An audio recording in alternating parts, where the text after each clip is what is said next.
in Game of Tenses from Welcome English Academy by M.A. Khilji। ये वो table है जो हमें याद करनी है पास्ट इंडेफिनिट टेंस की।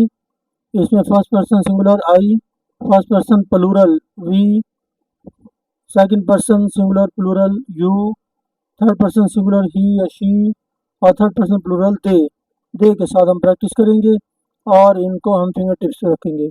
आइए उसकी प्रैक्टिस करते हैं। सबसे पहले फर्स्ट पर्सन को हमने आई से शुरू करना है, फर्स्ट पर्सन सिंगुलर के साथ।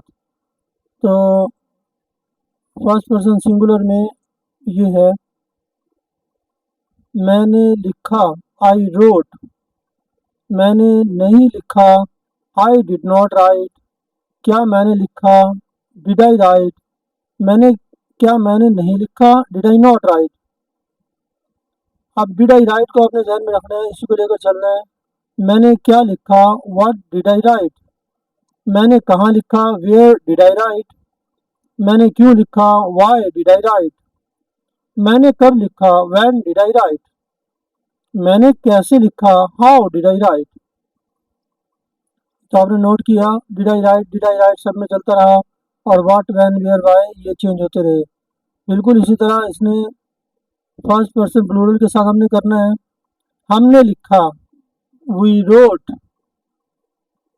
हमने नहीं लिखा वी डिड नॉट राइट, क्या हमने लिखा डिड वी राइट, क्या हमने नहीं लिखा डिड वी नॉट राइट। अब इसी तरह डिड वी राइट को हमने काबू रखना है और what when where why change करना है। हमने क्या लिखा व्हाट डिड वी राइट, हमने कहाँ लिखा वेयर डिड वी राइट, हमने क्यों लिखा वाई डिड वी राइट, हमने कब लिखा व्हेन डिड वी राइट, हमने कैसे लिखा हाउ डिड वी राइट। अब हम चलते हैं सेकंड पर्सन सिंगुलर प्लूरल दोनों के लिए। तो वो है सेकंड पर्सन यू। तुमने लिखा यू रोट, तुमने नहीं लिखा यू डिड नॉट राइट, क्या तुमने लिखा डिड यू राइट, क्या तुमने नहीं लिखा डिड यू नॉट राइट। तुमने क्या लिखा, अब ये डिड यू राइट सब में चलता रहेगा।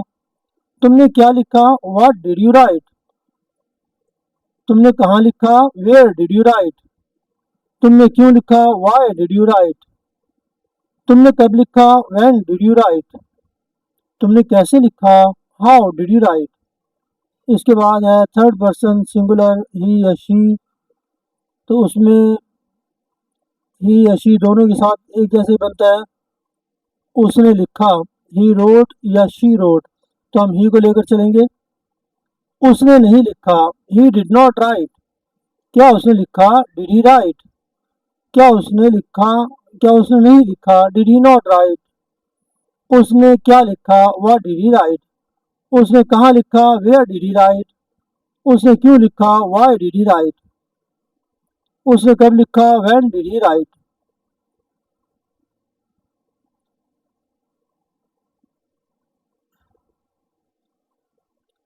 उसने कैसे लिखा हाउ डिड ही राइट। अब हम जा रहे हैं थर्ड पर्सन प्लूरल की तरफ और वो है दे। अब दे के साथ ये सारे सेंटेंसेस चलेंगे। ये है थर्ड पर्सन प्लूरल।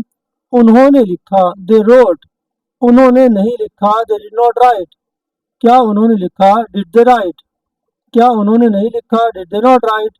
उन्होंने क्या लिखा व्हाट डिड दे राइट, उन्होंने कब लिखा व्हेन डिड दे राइट, उन्होंने क्यों लिखा वाई डिड दे राइट, उन्होंने कब लिखा व्हेन डिड दे राइट, उन्होंने कैसे लिखा how did they right. Tenses की पूरी तफसील हम पहले वीडियो में बयान कर चुके हैं, वो आप वहाँ से देख सकते हैं। फिर भी आखिर में थोड़ा सा आइडिया, ये फेल गुजरे हुए ज़माने को जाहिर करता है। इसकी पहचान ये है कि उर्दू फिक्रे के आखिर में अलिफ छोटी बड़ी आता है। बनाने का कायदा ये है कि फ़ाइल से फिक्रा शुरू करते हैं और उसके बाद फेल की दूसरी फॉर्म इस्तेमाल करते हैं। ऐसा हम सादा फिक्र में करते हैं। मनफी फिक्रे में फ़ाइल के बाद डिड नॉट लगाते हैं और सवालिया फिक्रों में डिड को फिक्रे के शुरू में इस्तेमाल करते हैं। और फिर फेल की पहली फॉर्म इस्तेमाल करते हैं और आखिर में सवाली निशान लगाते हैं। और याद रखिए हु के बाद डिड नहीं आता, व्हाट के बाद आएगा, व्हेन के बाद आएगा, वेयर के बाद आएगा, सबके बाद आएगा, लेकिन हु के बाद डिड नहीं आएगा। तो उम्मीद है आपको अच्छी तरह समझ आ गई होगी कि ये है पास्ट इंडेफिनिट टेंस जिसकी हम बात कर रहे थे। इसमें प्रैक्टिस करें, अपने भाई को पकड़ा दें या बहन को कह दें या दोस्त से कह दें कि वो उर्दू बोलता जाए और आप उसकी इंग्लिश बनाते जाएं।